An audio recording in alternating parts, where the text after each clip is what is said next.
205 मार्च को हमारा कक्षा 12वीं का भूगोल जियोग्राफी सब्जेक्ट का एमपी बोर्ड एग्जाम 26 का पेपर होने वाला है। लगातार मैं आपको तैयारी कराते जा रहा हूं। मैंने आपको इसलिए पहले 2 अंकी वाले, 3 अंकी वाले और 4 नंबर के क्वेश्चन आता है तो 4 नंबर वाले, ये साथ ही विश्व का मानचित्र, भारत का मानचित्र, ये सब टॉपिक आपके कवर करा दिए हैं और वस्तुष ने भी आपको कवर कराए हैं। क्रम से वीडियो देखना चाहते हैं 12th geography topper series MP board exam 26 के नाम से प्लेलिस्ट है। प्लेलिस्ट पे जाकर क्रम से वीडियो देखकर तैयारी कर सकते हैं। दोस्तों हमारी फाइनल वीडियो रहने वाली है। इस वीडियो में मैं दोस्तों आपको अति महत्व वस्तुनिष्ठ प्रश्न उत्तर बताने वाला हूँ। भूगोल में हमारे जियोग्राफी सब्जेक्ट में टोटल अध्याय की बात करें तो 17 अध्याय, सब मिलाकर 17 अध्याय हैं। सभी अध्याय को chapter by chapter important objective question answer हम देखने वाले हैं। क्रम से मैं आपको हर अध्याय के इंपॉर्टेंट क्वेश्चन बताऊंगा, लेकिन मैं आपको जो इंपॉर्टेंट रहेगा उस पर फोकस करूंगा। बाकी दोस्तों मैं आपको दिखा दूंगा, तो आप क्या है अपने वीडियो को पोस्ट करके अपने हिसाब से आपको पढ़ते जाना है। तो संपूर्ण रिवीजन इस वीडियो में हम करने वाले हैं। वस्तुनिष्ठ की महा मैराथन होने वाली है। वो चैप्टर बाय चैप्टर इंपॉर्टेंट बता रहा हूँ। ओके, जो इंपॉर्टेंट होगा उसको मैं आपको टिक लगा दूंगा, उनको तैयार करा दूंगा और भी क्वेश्चन एक्स्ट्रा दिखाऊंगा, जैसे सही जोड़ी हर चैप्टर की दिखाऊंगा। तो आप अपने से उनका है वीडियो को पोस्ट करके प्रैक्टिस करते जाइएगा।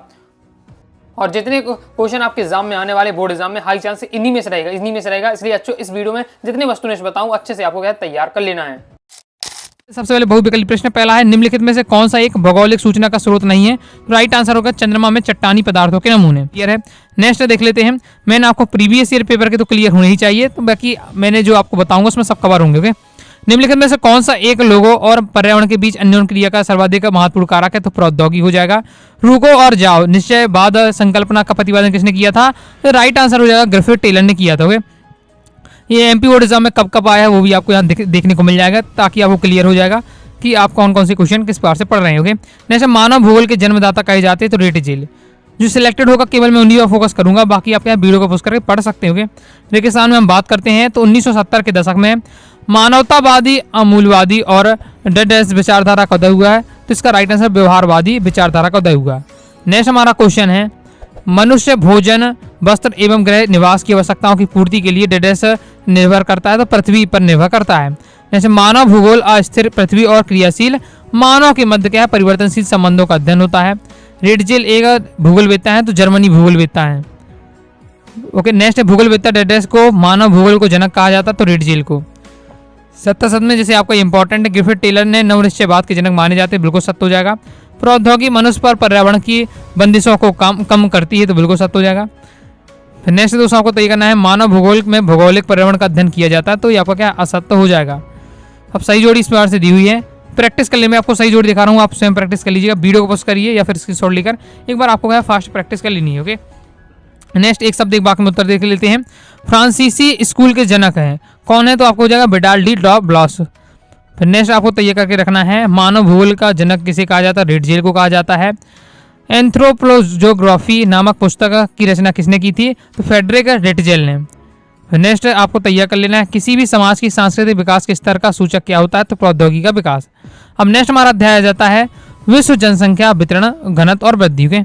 इसमें आपको तैयार कर लेना है, किस विद्वान ने कहा कि लोगों की संख्या खाद्य आपूर्ति की अपेक्षा अधिक तीव्र गति से बढ़ रही है? तो थॉमस माल्थस ने कहा था। ओके, नेक्स्ट देख लेते हैं, यहाँ आपका थॉमस माल्थस होगा। नेक्स्ट निम्नलिखित में से किस महाद्वीप में जनसंख्या सर्वाधिक है? तो इसका राइट आंसर हो जाएगा आपका अफ्रीका महाद्वीप। एमपी बोर्ड एग्जाम 2023 में ये क्वेश्चन आपका आ चुका है। आगे देख लेते हैं, जनसंख्या वृद्धि सर्वाधिक हो रही तो अफ्रीका में। ओके, विश्व में सबसे अधिक जनसंख्या वाला देश कौन सा है? चीन है। अभी तो भारत बन जाएगा। ओके, लेकिन अभी तो आपको है चीन ही रहेगा। नेक्स्ट हम देख लेते हैं, नेक्स्ट आपको तैयार करके रखना है, निम्नलिखित में से कौन सा प्रतिकर्ष कारक नहीं है? तो आपका जो शिक्षा और शैक्षणिक आपकी जो सुविधाएं प्रतिकर्ष कारक नहीं है। ओके, मैं आपको समझा चुका हूँ, बहुत ज़्यादा महत्वपूर्ण है। प्रवास क्या है ये आपको क्लियर रखना है, 2 नंबर का क्वेश्चन पढ़ाया था। फिर प्रतिकर्ष प्रवास के प्रतिकर्ष कारक कौन से हैं? अपकर्ष कारक कौन से? एकदम रटे होने चाहिए, क्वेश्चन आपका एकदम आएगा। प्रतिकर्ष कारक यानी जो जिससे ऐसे कारक जिससे जबरदस्ती से आपको मजबूरन में आना आ रहे हैं। ओके, आप मतलब दूसरी जगह प्रवास कर रहे हैं मजबूरी में, जैसे बेरोजगारी, महामारी, जलाभाव, इसके कारण। ओके, उस स्थान को आप छोड़ना तो नहीं चाहते, लेकिन मजबूरी छोड़ना पाते छोड़े हैं, वो आपके प्रतिकर्ष कारक में। अपकर्ष कारक में जो आप जैसे आप वहाँ की दूसरे एरिया की जो सुविधाएं हैं, जैसे चिकित्सा शैक्षणिक सुविधाएं हैं, तो आपके अपकर्ष कारक में अंतर्गत आएगा। नेक्स्ट रेगिस्तान की पूर्ति में सबसे अधिक जनसंख्या वृद्धि दर वाला देश है आपका नाइजीरिया। लोगों की संख्या और भूमि के बीच अनुपात है आपका जनसंख्या घनत्व कहलाता है। एशिया महाद्वीप में सबसे अधिक जन घनत्व वाला देश है आपका बांग्लादेश। नेक्स्ट विश्व की 90% जनसंख्या स्थल भाग के 10% में निवास करती है, तो बिल्कुल सत्य हो जाएगा। जनसंख्या की वृद्धि दर को प्रतिशत में व्यक्त किया जाता है, बिल्कुल सत्य हो जाएगा। मृत्यु दर अधिक हो जाने से औसत जीवन प्रत्याशा घट जाती है। बिल्कुल सत्य आपका हो जाएगा। फिर सही जोड़ी इस बार से दी है तो स्क्रीनशॉट लेकर आप प्रैक्टिस कर लीजिए या वीडियो को पोस्ट करिए और आप स्वयं इससे प्रैक्टिस करिए। सॉल्यूशन भी आपके दिए हुए हैं। नेक्स्ट अब देख लेते हैं एक शब्द एक वाक्य में उत्तर। तो उत्प्रवासी किसे कहते हैं? तो जो एक स्थान से बाहर चले जाते प्रवासी कहलाते हैं। जनसंख्या की प्राकृतिक वृद्धि किस प्रकार ज्ञात की जाती है? प्राकृतिक वृद्धि बराबर होता है जन्म दर माइनस मृत्यु दर। नेक्स्ट आपको तैयार करके रखना है जनसंख्या घनत्व किसे कहते हैं? तो प्रति इकाई क्षेत्रफल पर निवास करने वाले व्यक्तियों की संख्या को हम क्या जनसंख्या घनत्व कहते हैं। प्रवास किसे कहते हैं? तो मानव एक स्थान से दूसरे स्थान जब स्थानांतरित होता है या एक स्थान से दूसरे स्थान चला जाता रहने के लिए तो आपका प्रवास कहलाता है। ऑस्ट्रेलिया के पश्चिमी भाग में जनसंख्या घनत्व कैसे है? तो निम्न जनसंख्या घनत्व। ओके, नेक्स्ट हमारा अध्याय आ जाता है अध्याय 3 मानव विकास। देख लेते हैं।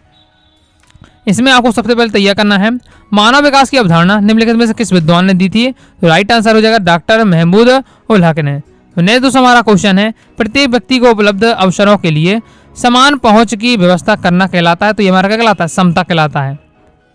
तो नेक्स्ट दोस्तों आपको तैयार है किस देश में सकल राष्ट्रीय प्रसन्नता को देश की प्रगति का अधिकारित माप का घोषित किया गया है? तो भूटान को हो जाएगा। तो नेक्स्ट देख लेते हैं। नेक्स्ट निम्नलिखित में से कौन सा देश मानव विकास सूचकांक में प्रथम स्थान पर रखता है? बहुत ज़्यादा इंपॉर्टेंट, नॉर्वे राइट आंसर हो जाएगा। एक स्थान देख लेते हैं। मानव विकास की अवधारणा विद्वान की देन है तो डॉक्टर महमूद उल हक हो जाएगा। एमपीओ एग्जाम 23 में था, क्वेश्चन था आपका। नेक्स्ट क्वेश्चन हमारा विकसित देश की जीवन प्रत्याशा डेढ़ है तो लगभग 80 वर्ष होती है। ओके, स्वास्थ्य का मूल्यांकन करने के लिए चुना गया सूचक आपका क्या जीवन प्रत्याशा है। आगे देख लेते हैं। सत्य देख लेते हैं। सत्य में हमारा पहला है आपका कि वृद्धि और विकास दोनों समय के संदर्भ में परिवर्तन को इंगित करते हैं। बिल्कुल सत्य हो जाएगा। संसाधनों तक पहुंच क्रय शक्ति के संदर्भ में मापा जाता है। सत्य हो जाएगा। फिर आपका नेक्स्ट है मानव विकास का अर्थ केवल आर्थिक विकास से होता तो आपका सत्य हो जाए। मानव विकास का मतलब ये नहीं है कि आप आर्थिक विकास हो, हर प्रकार से आपका बौद्धिक शैक्षणिक विकास भी होना चाहिए इस प्रकार से। फिर आपका आ जाता है सही जोड़ी इस प्रकार से दी हुई है। प्रैक्टिस कर लीजिए। जैसे आपका विकसित देश है तो विकसित देश में क्या होता है? मृत्यु दर कम ही होती आती है। ओके, मानव विकास के मूलभूत क्षेत्र में क्या हो जाएगा? आपका स्वास्थ्य, शिक्षा, संसाधनों तक पहुंच है। गुणात्मक परिवर्तन आपका विकास है। दक्षिण एशियाई अर्थशास्त्री हो जाएगा। दूसरा आपका अमृत सेन हो जाएगा। आधारभूत आवश्यक अवकागम हो जाएगा। दूसरा आपका 6 न्यूनतम आवश्यकताओं का समूह। एक शब्द एक वाक्य में उत्तर दिया हुआ है। यूएनडीपी द्वारा प्रयुक्त मानव विकास मापन के 2 महत्वपूर्ण सूचकांक कौन से हैं? तो आपका मानव विकास सूचकांक और गरीबी सूचकांक। नेक्स्ट है मानव विकास प्रतिवेदन प्रतिवर्ष किसके द्वारा प्रकाशित किया जाता है? संयुक्त राष्ट्र विकास कार्यक्रम द्वारा। नेक्स्ट दोस्तों आपको तैयार करके रखना है मानव विकास का उद्देश्य क्या है? तो जीवन की गुणवत्ता में सुधार करना है। बाकी इस बार से दिए एक बार सभी आपको पढ़ लेना है। नेक्स्ट हमारा अध्याय आ जाता है अध्याय 4 प्राथमिक क्रियाएं। चलिए इससे देख लेते हैं। तो निम्नलिखित में से कौन सी रोपण फसल नहीं है? रोपण फसल आपकी गेहूं का है, इसमें रोपण फसल नहीं है। बाकी कॉफी है, गन्ना, ये रबड़, ये सभी आपके हैं रोपण फसल है। क्लियर है। नेक्स्ट देख लेते हैं। निम्न देशों में से किस देश में सहकारी कृषि का सफल परीक्षण किया गया है? तो डेनमार्क में किया गया है। फूलों की कृषि आपकी क्या है? पुष्पोत्पादन कहलाती है। पुष्पों का उत्पादन करना है, पुष्पोत्पादन। ओके, नेक्स्ट है निम्न में से कौन सी कृषि के प्रकार का विकास यूरोपीय औपनिवेशिक समूह द्वारा किया जाता है? तो आपका हो जाएगा रोपण कृषि। फिर नेक्स्ट है निम्नलिखित में से किस प्रकार की कृषि खट्टे रसेदार फलों के लिए कृषि की जाती है? तो भूमध्य सागरीय कृषि। के नेक्स्ट देख लेते हैं।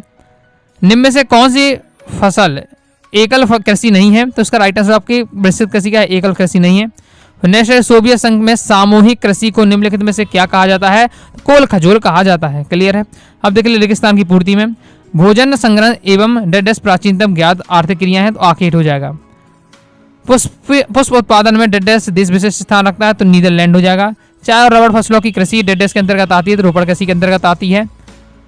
फिर नेक्स्ट है फूलों की कृषि क्या है? पुष्प उत्पादन कहलाती है। सरकारी कृषि का सफल परीक्षण डेडस ने किया है तो डेनमार्क ने किया है। सत्य देख लेते हैं। खनिज संसाधनों का संरक्षण आवश्यक नहीं है तो असत्य हो जाएगा। भैया बहुत जरूरी है, संसाधन का संरक्षण आवश्यक है, लिखा है यहाँ नहीं, इसलिए आपका असत्य हो जाएगा। आखेट मानव का प्राचीनतम क्रियाकलाप है, बिल्कुल सत्य हो जाएगा। आखेट यानी शिकार करना। ओके, नेक्स्ट देख लेते हैं। फिर आपके इस बार से सही जोड़ी दी हुई है तो इसको आपको प्रैक्टिस कर लेना है। जिसमें आपका इंपॉर्टेंट है कहवा पूछा जाए तो कहवा क्या रोपण कृषि में आएगा। कृषि पूछा जाए तो कृषि दोस्तों आपका किस में आएगा? तो ये आपका आएगा प्राथमिक क्रिया में। क्लियर है। बाकी एक बार पढ़ लीजिएगा पूरा अपनी तरफ से। मानव का प्राचीनतम कार्य क्रियाकलाप कौन सा है? तो आखेट और संग्रहण करना। कौन सी क्रिया प्रत्यक्ष रूप से पर्यावरण पर निर्भर होती है? तो प्राथमिक क्रिया। प्राथमिक क्रियाकलाप करने वाले लोगों को क्या कहते हैं? इंपॉर्टेंट है, लाल कलर से में कहा जाता है जो क्या प्राथमिक क्रिया करते हैं। जेपोटो वृक्ष से दूध से क्या बनता है? तो आपका चिंगम बनती है। बाकी इस पर से आपका दिया है, पढ़ लीजिएगा। फिर यहाँ से ब्राजील में कॉफी के बगानों को क्या कहा जाता है? फिजेंडा कहा जाता है। इंपॉर्टेंट है आपका ये। फिर नेक्स्ट है विश्व में सबसे अधिक कॉफी का उत्पादन किस देश में होता है? तो ब्राजील में होता है। बाकी ये सभी आपके लगातार एमपी 24 में आए थे, सब आपको तैयार करके रखना है। अब नेक्स्ट हमारा अध्याय आ जाता है अध्याय 5 द्वितीय क्रियाएं। चलिए इसे देख लेते हैं। अब मतलब द्वितीय क्रिया वाला तो उसमें द्वितीय क्रिया की पूरी बात होगी। तो मैं आपको पहले हमेशा क्वेश्चन आंसर पढ़ाते समय बता चुका हूँ कि आपको दोस्तों प्राथमिक क्रियाएं, द्वितीय क्रियाएं, तृतीय क्रियाएं, चतुर्थ क्रियाएं, ये सभी क्रियाओं की आपकी परिभाषा मतलब दो लाइन में आपको पता होनी चाहिए ये क्या क्रिया है और उनके उदाहरण के साथ आपको तैयार होना चाहिए। यहाँ से क्वेश्चन आपका जरूर बनने वाला है। ओके, तो देख लेते हैं। इसमें आपको तैयार कर लेना वे क्रियाएं जिनके अंतर्गत प्रति प्रदत्त वस्तुओं को रूप परिवर्तित करके उन्हें उपयोग में किया जाता है या एवं मूल्यवान बनाया जाता है, द्वितीय क्रियाकलाप कहलाती हैं। द्वितीय क्रियाकलाप में क्या होता है, जो हमारे जो प्रकृति द्वारा प्राप्त वस्तुएं हैं ओके, उनको क्या है हम उनके उद्योगों द्वारा उनको क्या नई चीज़ बनाते हैं, उनसे मूल्यवान चीज़ बनाते हैं, फिर उनको क्या है उसका व्यापार करते हैं।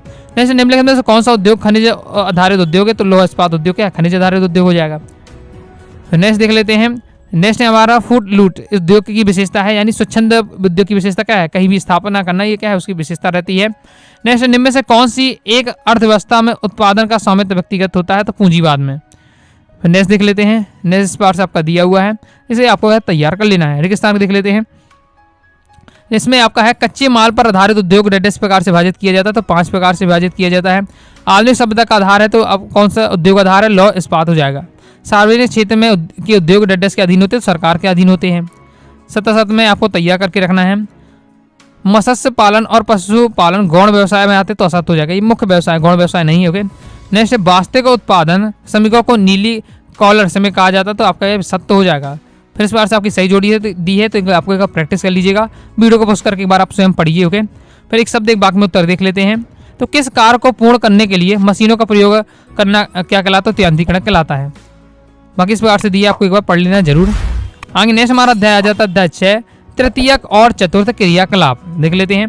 तो निम्नलिखित में से कौन सा एक तृतीय क्रियाकलाप है, तो व्यापार करना क्या है, तृतीय क्रियाकलाप। बाकी खेती करना और आपका आखिर करना, ये क्या है, प्राथमिक कार्य के अंतर्गत आते हैं।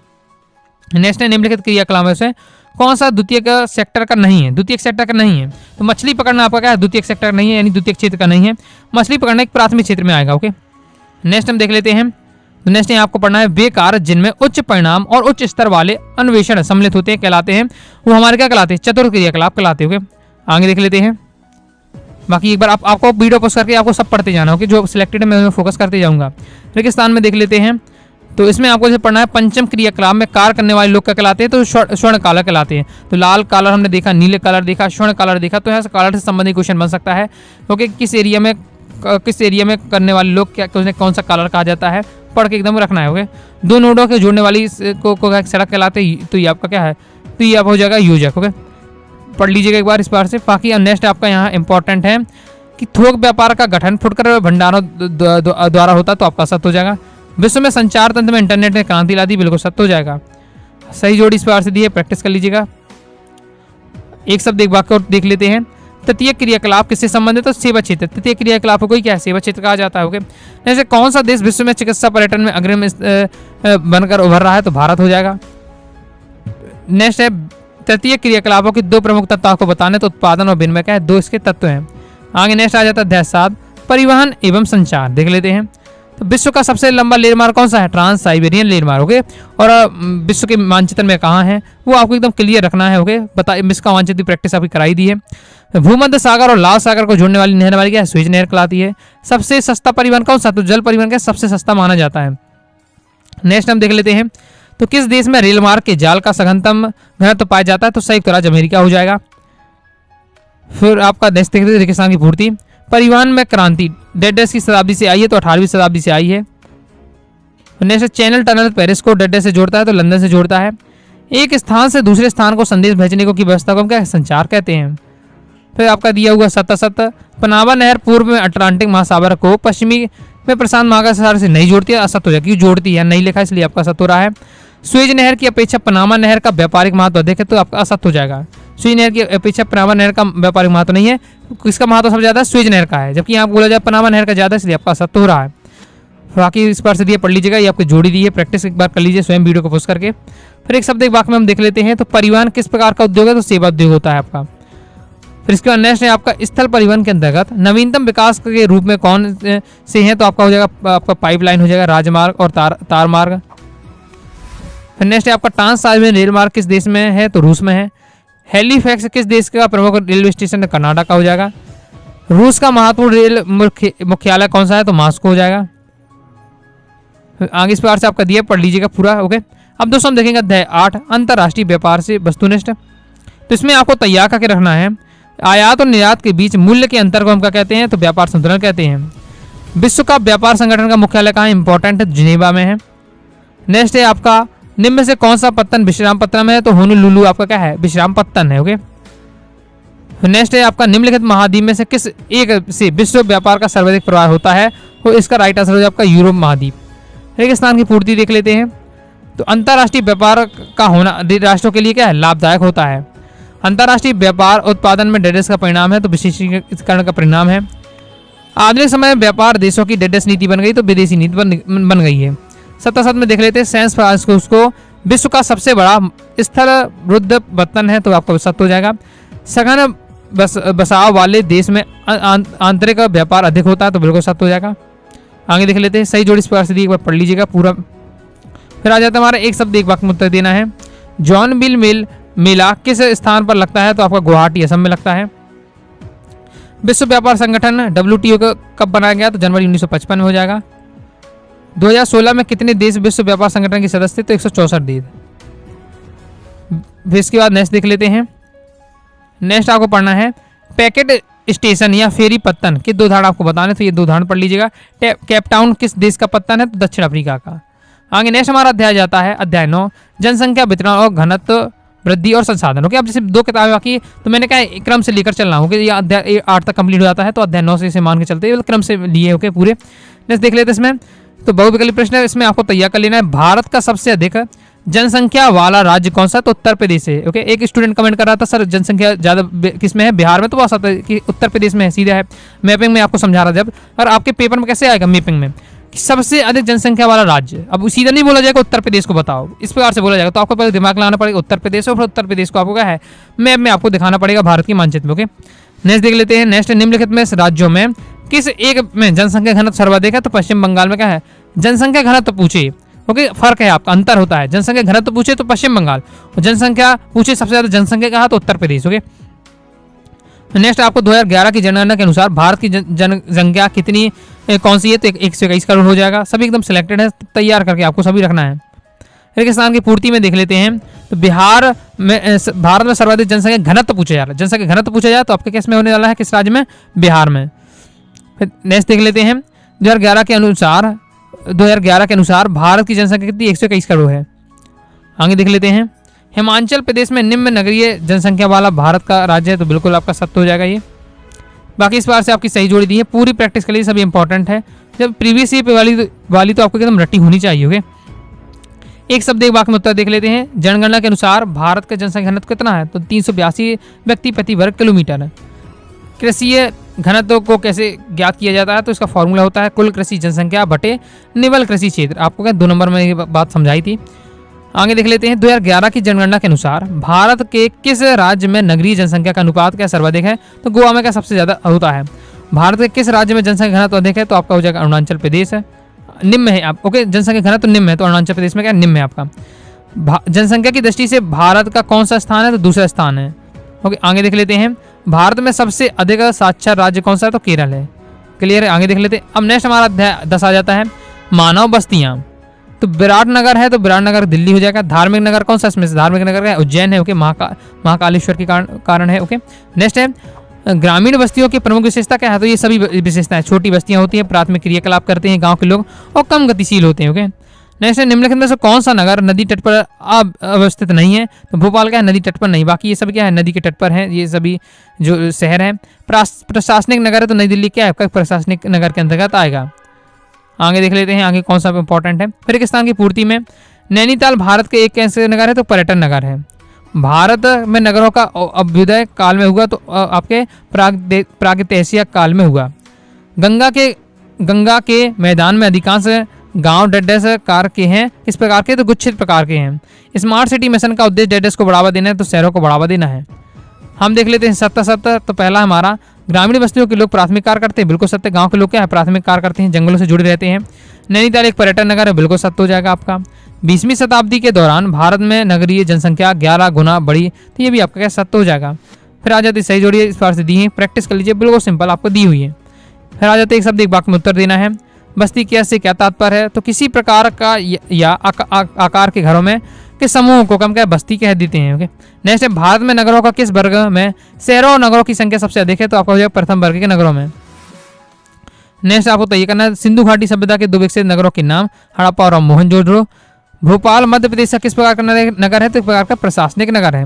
नेक्स्ट आ जाता है अध्याय 11 भू संसाधन तथा कृषि। देख लेते हैं चाय उत्पादन में भारत का विश्व में स्थान है, तो कौन सा स्थान है, पहला स्थान है। निम्नलिखित में से कौन सी नकदी फसल है, तो रबड़ क्या है, नकदी फसल में अंतर्गत आएगा। निम्नलिखित में से किसे मसालों का राज्य कहा जाता है, तो केरल को कहा जाता है। अब जो मैं आपको बता रहा हूँ ये आपको मैं जैसे मान लीजिए ये आपका विकल्प वाले में बता रहा हूँ, तो आपके रेगिस्तान में आ सकता है, एक शब्द बाकी में आ सकता है, तो फैक्ट आपको क्या है याद रखने पड़ेंगे। निम्न में से कौन सा भू उपयोग सवर्ग नहीं है, तो आपका हो जाएगा सीमांत भूमि। आगे देख लेते हैं, इस बाकी सभी इंपॉर्टेंट पढ़ के आपको रखना है। शुष्क कृषि में निम्न में से कौन सी फसल नहीं बोई जा सकती है, तो शुष्क कृषि में गन्ना नहीं बोई जा सकती, बाकी ज्वार मूंगफली और आगे बोई जा सकती है। ओके, रेगिस्तान की पूर्ति में देख लेते हैं भारत में चीनी का दूसरा उत्पादन राज्य कौन है, महाराष्ट्र है। चाय सर्वाधिक डेडेस राज्य में पाई जाती है, असम में पाई जाती हैं। दालें प्रचुर मात्रा में क्या प्रोटीन का एक स्रोत माना जाता है। ओके, नेक्स्ट है भारत की प्रमुख पेय फसलें कॉफी एवं क्या है, चाय है। गन्ना उत्पादक में भारत का विश्व में कौन सा स्थान है, दूसरा स्थान है। फिर देख लेते हैं 70। अब दोस्तों आपको कमेंट बॉक्स में बताइए कि गन्ना में भारत का जो क्या है, गन्ना उत्पादन में भारत का दूसरा स्थान है, पहले स्थान पर कौन है। मैंने आपको मैपिंग के समय बताया था, तो आप कमेंट बॉक्स में बताइए। ओके, अब देख लेते 77 विकासशील देशों में कृषि का सकल घरेलू उत्पाद में योगदान कम होते जा रहा, बिल्कुल सत्य हो जाएगा। नेक्स्ट आपको तैयार करके रखना है गन्ना एक क्या खाद्यान्न फसल है, तो आपका असत्य हो जाएगा। नेक्स्ट है भारत की प्रमुख खाद्यान्न फसल क्या है, चावल है, तो बिल्कुल सत्य आपका हो जाएगा। गेहूं की कृषि में मानव श्रम अधिक लगता है, तो बिल्कुल सत्य, ज़्यादा मेहनत लगती है गेहूं की कृषि में। सही जोड़ी आ जाती है, आपकी सही जोड़ी दी है। एक बार वो क्या है वीडियो को पुश कर लिए और तुरंत ही क्या है पूरा तैयार कर लीजिए, एक बार प्रैक्टिस कर लीजिए तो भी आपसे बन जाएगा। फिर आ जाता है एक शब्द एक वाक्य में उत्तर देना है। कृषि योग्य भू उपयोग में कृषि के किस वर्ग का प्रतिशत अधिक होता है, तो निबल बोया गया क्षेत्र का क्या प्रतिशत ज़्यादा होता है। भारत में सर्वाधिक सोयाबीन उत्पादन राज्य का नाम कौन सा है, तो मध्य प्रदेश का है, सबसे ज़्यादा सोयाबीन उत्पादन होता है। जायद फसल ऋतु की कोई 2 फसलों के आपको नाम बताने हैं। जायद फसल ऋतु के तरबूज खीरा ककड़ी आपके हो जाएंगे। नेक्स्ट है कौन सी फसल ऋतु रबी की कटाई के बाद प्रारंभ होती है, तो जायद की फसल। बाकी इस पर सीधी सब पढ़ लीजिएगा। भारत की 2 प्रमुख रेशेदार फसलों के नाम बताना, तो कपास हो गया, जूट हो गया, जैसे जूट हो गया पटसन भी कहा जाता है। भारत का सुनहरा रेशा किसे कहा जाता है, जूट पटसन को कहा जाता है सुनहरा रेशा। इंपॉर्टेंट सभी आपको तैयार करके रहना है। वर्तमान में पड़ती भूमि क्या है, तो एक कृषि वर्ष या उससे कम समय तक कृषि रहित रहने वाली भूमि को हम क्या है पर्तीली भूमि कहा जाता है। बाकी इस बार से दिए पूरा आपको तैयार कर लेना है। अब दोस्तों हम देखेंगे अध्याय 12 जल संसाधन। देख लेते हैं जल संसाधन में आपको जैसे ये इंपॉर्टेंट कि जल किस प्रकार संसाधन, जल का आपका चक्रीय संसाधन है। ओके, भारत में विश्व के कुल जल संसाधनों का कितना प्रतिशत जल मिलता है, तो 4% राइट आंसर हो जाएगा। फिर नेक्स्ट है भारत में नदियों की संख्या कितनी, लगभग 11,000 हो जाएगा आपका। आगे रेगिस्तान की बात करते हैं तो देश में कुल उपयोगी जल संसाधन 10 घन किलोमीटर है, तो आप हो जाएगा 1122 घन किलोमीटर। भारत में जल अधिनियम आया 1974 में। नदियों में प्रदूषकों का संकेंद्रण डेडेस के मौसम में बहुत अधिक होता है, तो गर्मी में हो जाएगा। भारत में सबसे बड़ा नदी बेसिन गंगा नदी का है। ओके, सब देख लेते हैं। हैदराबाद द्वारा मूसी नदी का प्रदूषण हो रहा है, तो बिल्कुल सत्य हो जाएगा। जल आपका अचक्रीय संसाधन, तो असत्य हो जाएगा क्योंकि क्या है जल एक आपका चक्रीय संसाधन है, जस्ट हमने पढ़ा है। नेक्स्ट पृथ्वी पर अलवणीय यानी ताजा जल कुल जल का लगभग 30%, तो आपका बिल्कुल सत्य हो जाएगा। इसके बाद दोस्तों सही जोड़ी आ जाइए, प्रैक्टिस कर लीजिएगा। एक शब्द एक वाक्य में उत्तर देख लेते हैं। भारत अपने कितने प्रतिशत धरातलीय जल का ही उपयोग कर पाते, तो केवल 32% क्या है जो जल उसका उपयोग कर पाते हैं। नेक्स्ट है किन राज्यों में लेगूनों और झीलों में बड़े धरातलीय जल संसाधन है, तो केरल, उड़ीसा और पश्चिम बंगाल में। दक्षिण भारत की कौन सी नदियां हैं जिनके वार्षिक जल प्रवाह का अधिकतर भाग काम में लाया जाता है, तो गोदावरी, कृष्णा और कावेरी क्या है आपकी, ये आपकी प्रमुख दक्षिण भारत की नदियां हैं। नेक्स्ट है हमारा क्वेश्चन है वर्षा जल संग्रहण का कोई एक उद्देश्य आपको बताना है, तो जल की उपलब्धता में वृद्धि करना है, ये क्या एक प्रमुख उद्देश्य है। किन 2 नगरों के बीच यमुना सर्वाधिक प्रदूषित है, तो दिल्ली और इटावा। नेक्स्ट आ जाता है अध्याय 13 खनिज और ऊर्जा संसाधन। तो बहुत ज़्यादा मेहनत लग जाती है, कंटेंट आप देख रहे हैं, इसके लिए कई महीने की मेहनत लगी, कई महीनों से तैयार किया गया टाइप करके, ओके, पूरा रिसर्च करके आप समझ सकते हैं। तो वो तो है ही, साथ ही वीडियो बनाने में आप देख रहे हैं लगातार मेहनत कर रहा हूँ, तो क्या है आपका वीडियो को लाइक जरूर कर दीजिएगा। ओके, आगे हम देख लेते हैं अध्याय 13 खनिज और ऊर्जा संसाधन वाले से। इसमें आपको तैयार रखना है तांबे का सबसे अधिक उत्पादन किस राज्य में होता है, तो राजस्थान में सबसे ज़्यादा इसका उत्पादन किया जाता है। निम्न में से कौन सा खनिज आधात्विक खनिज है, तो अभ्रक है, वो आपका क्या है आधात्विक खनिज। बाकी सोना, तांबा और जस्ता ये क्या है सब आपके धात्विक खनिज में आ जाते हैं। नेक्स्ट मध्य प्रदेश में सबसे महत्वपूर्ण कोयला खनन केंद्र का है, तो सिंगरौली में, मध्य प्रदेश में सिंगरौली में सबसे ज़्यादा क्या है कोयला होता है आपका। फिर नेक्स्ट है निम्नलिखित में से कौन सा ऊर्जा का अनवीनीकरण स्रोत है, तो ताप आपका है अनवीनीकरण स्रोत है। फिर आ जाता है रेगिस्तान की पूर्ति कीजिए। भारत में बॉक्साइट का सबसे बड़ा उत्पादक राज्य कौन सा, उड़ीसा हो जाएगा। भारत में सर्वाधिक महत्वपूर्ण कोयला क्षेत्र दामोदर घाटी में। नेक्स्ट है सर्वश्रेष्ठ किस्म का लोहा डेडेस कहलाता है, तो मैग्नेटाइट कहलाता है। फिर आ जाते हैं सत्य अभ्रक को भूरा हीरा कहा जाता है, तो आपका असत्य हो जाएगा।